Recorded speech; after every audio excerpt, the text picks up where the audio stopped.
अकीदा रिसालत। आला हजरत के जमाने मुबारका में एक मौलाना ने कह दिया कि हुजूर के बाद भी कोई नबी आए तो खत्म नबूवत में फर्क नहीं पड़ता। तवज्जो है मेरी बात पर? इधर देखो मेरी तरफ। आला हजरत ने पता क्या जवाब दिया? आला हजरत फरमाने लगे, तू कहता है आ जाए तो फर्क नहीं पड़ता, हम कहते हैं आए क्यों हुजूर के बाद? हमें जरूरत ही कोई नहीं, हमें कोई हुजूर ने कमी छोड़ी, हमें हाजत ही नहीं, आए क्यों? आला हजरत ने फतवा कुफर दिया।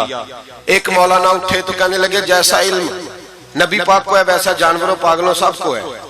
फिर वो कहने लगे मेरी बात का ये मतलब था, वो मतलब था, सच्चे दिल से, बड़े ठंडे दिमाग से। देखिए मैं कोई ऊंचा नहीं बोल रहा, कोई जोश में नहीं हूं। देखो एक बंदा कहता है जैसा इल्म नबी पाक को मिसाल देता है कि ऐसा अताई इल्म तो जानवरों पागलों सबको हासिल है।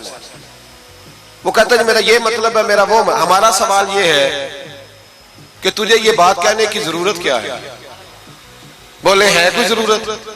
नहीं तुसी बोल दे नहीं यार, हाँ तो कर दे, है कोई जरूरत? भाई मतलब जो बात में बयान करना है कि ये मतलब था तो वो मतलब था, तो ये बात कहनी चाहिए, क्यों कही? आला हज़रत रहमतुल्लाह अलैह फरमाने लगे तू पागल हो गया, कुरान नहीं पढ़ता। वअल्लमका मा लम तकुन तअलम। अल्लाह फरमाते हैं महबूब जो आप नहीं जानते थे मैंने सारा ही आपको सिखा दिया है।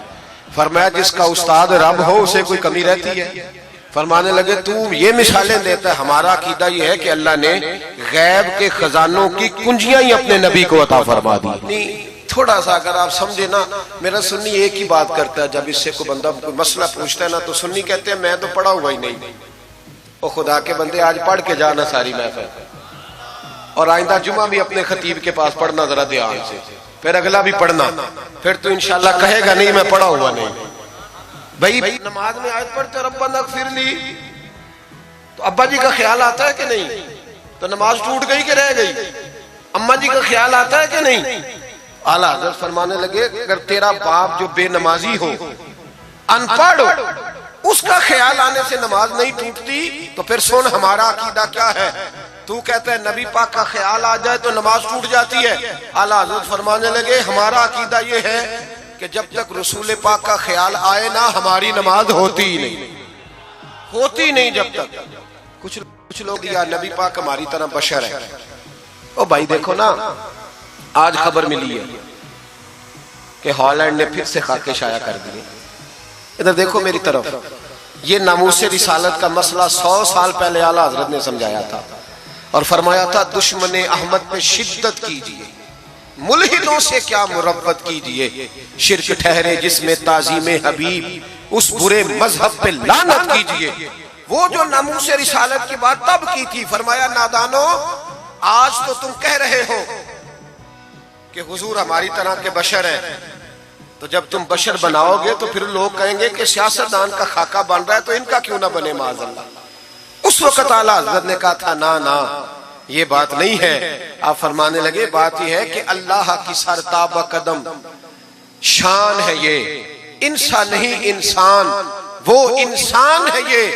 कुरान तो ईमान बताता है इन्हें और ईमान ये कहता है मेरी जान है ये। नामूस रिसालत का मसला सारी जिंदगी आला हज़रत ने समझाया और लोगों को बताया कि जान है इश्क मुस्तफा, रोज फुजू करे खुदा, जिसको हो दर्द का मजा वो नाजे दवा उठाए क्यों। आला हज़रत मौजूद थे, हमारे एंकर टीवी पे बैठ के, अभी भी बातें होंगी सवेरे बड़ी, मौलवी जज्बाती है जी, ये कहता है कि गुस्ताखाने रसूल से रिश्ता तोड़ो, और सारे एंकर हमारे बच्चों को खराब करते हैं, कहते हैं जी हुजूर ने तो अपने बेअदब को माफ किया। बिल्कुल माफ किया है, बिल्कुल माफ किया। नबी पाक ने अपने बेअदब को माफ किया है, पर हजरत अबू बकर सिद्दीक ने हुजूर के बेअदब को कोई नहीं माफ किया।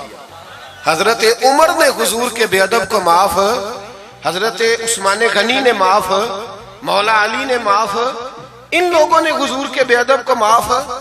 लेकिन ना जो मेरी बेअदबी करेगा उसे मैं माफ करूंगा, बेअदबी मेरी करे और माफी मेरे छोटे भाई से मांग ले, उसको हक है माफ करने का, मैंने माफ करना है, क्योंकि बेअदबी ये मोटी बात है, इसको समझ ले।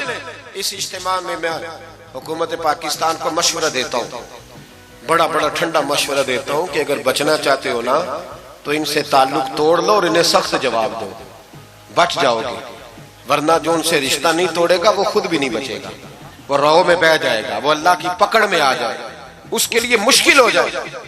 खुदारा सख्त जवाब दो, तुम्हें अल्लाह ने मनसब दिया, मौका दिया, सख्त जवाब दो, स्टैंड लो। लोग कहते हैं उलमा की तकरीरों से क्या होता है?